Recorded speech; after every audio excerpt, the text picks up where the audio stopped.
families did you help last year? Last year, just in sales, we helped about 67 families. Wow, 67 families. What was the volume on that?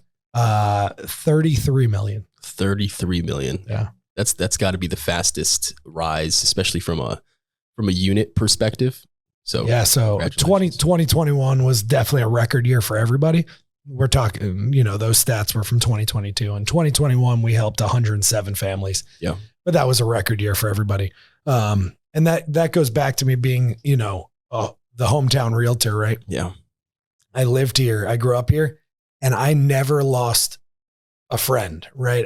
I was always keeping in touch with people. I just love my friends. I love helping them.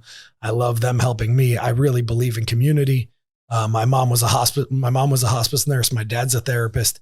So just really loved humanity and people and getting to understand the intricacies of people. So always stayed in touch. And then the pandemic happened. All my friends moved back home, and I was the only one who'd kept in touch with them. So they all called me to help them buy houses. And that was a huge, huge jumping off point for my career. Now, when you kept in touch with them, what do you think set you apart? Was it that, being authentic, being yourself, and just coming from a place of trying to add value? Yeah, I think that's always, it's something I learned early on in my bartending days. I worked at Park Tavern, which, if you're not local, is your typical American tavern bar with handsome male bartenders. They throw in a female every once in a while just to, switch it up, but mostly male bartenders who have egos and they're cocky, and, I'm not that. Yeah. Like if you want cocky, don't look at me. I think I'm the dorkiest Jewish kid you ever met. So is my best friend, Drew Speckman, by the way. There you go. Drew, what up? Let's hang.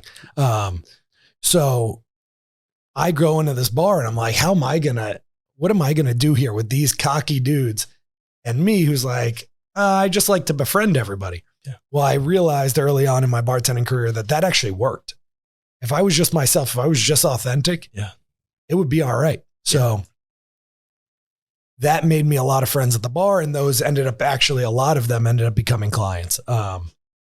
Friends who still lived in town who would come to the bar, and then new people who came to the bar. That authenticity really helped. And so I use that in my marketing and in my social media to just be authentic. One of my things about social media that I think is so important is everyone just scrolls. Yeah. Everyone just looks through. Like, you're on there. Why not comment? Why not like stuff? Right? Have you ever posted for somebody to not like it and not comment? Have you ever posted just I can't wait to get 0 likes and 0 comments on this one. It's going to be amazing. I hope nobody views it. Have you? I actually have, and those actually have the most views. Yeah. But the key is that the views are good. You need the views. Yeah. So what happens is when I went on social media, instead of just scrolling, I would comment. I'd be like, oh my God, your kid looks so cute. Like, oh my God, at the playground with your grandma. Oh my God, that's amazing. Oh my God, how's your mom doing? I haven't seen her in so long. Right.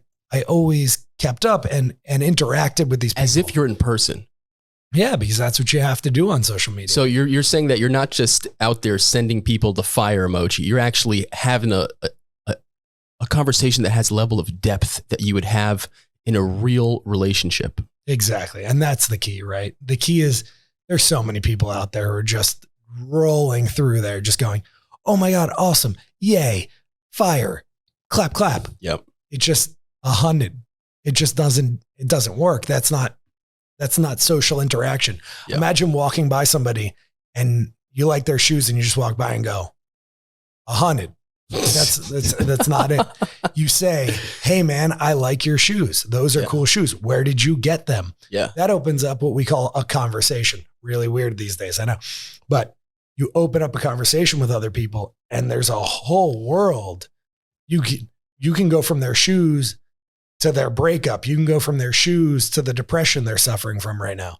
So you can really get into the humanity pretty quickly. I don't really stick on the surface too long. You can really peel back the layers of the onion. 100%. What was the hardest? 100. What was the hardest thing you ever went through in the beginning of your career? I think the hardest thing I ever went through early in my career was I was dealing with renters a lot, and not that there's anything wrong with renters. They were great, but I didn't know how to discriminate between what were renters that could actually rent a property and which ones couldn't. So shout out to all the new realtors out there, but if they have multiple felonies or they have pit bulls, the fact is it's very hard to get them a rental. Very hard. It's low credit score, felonies, and pit bulls. You just got to think about it from the landlord's perspective. They don't want to take on that liability. So you got to, and there's some places in California that have already made it illegal for landlords to require a criminal background check. Right, which is absurd. Like, so I could have like a criminal, and that's not. Does not make sense. Yeah. So, especially in a landlord-friendly state like Florida. So yes. Listen, I'm not against pit bulls. I think they're amazing animals. But if you had to decide between two tenants and they had the same exact credit score, the same everything, one had a pit bull and one had a Chihuahua, we all know which one you're going with. Although I don't like the barking of the Chihuahua either. So it sounds like what you're saying is there's a level of professional sifting that has to occur if you're serious about growing your business. At the end of the day, you have to love people, but I guess part of loving people is understanding that there's some people you just can't help. Yeah, 100%. And I wanted to help them. That goes back to my beliefs, right? And kindness and helping. And just at the end of the day, I couldn't help, right? It's just something I ran up against a wall. So someone once told me, they said, "Hey man, listen, don't be a hero. You're a realtor, not a hero." I still think of myself a little bit as a hero. Love that. When we get that 10% over ask, we feel a little bit like a hero. Yeah. Whatever. Yeah. But it's been a great journey, and I'm happy to have helped as many people as I could help.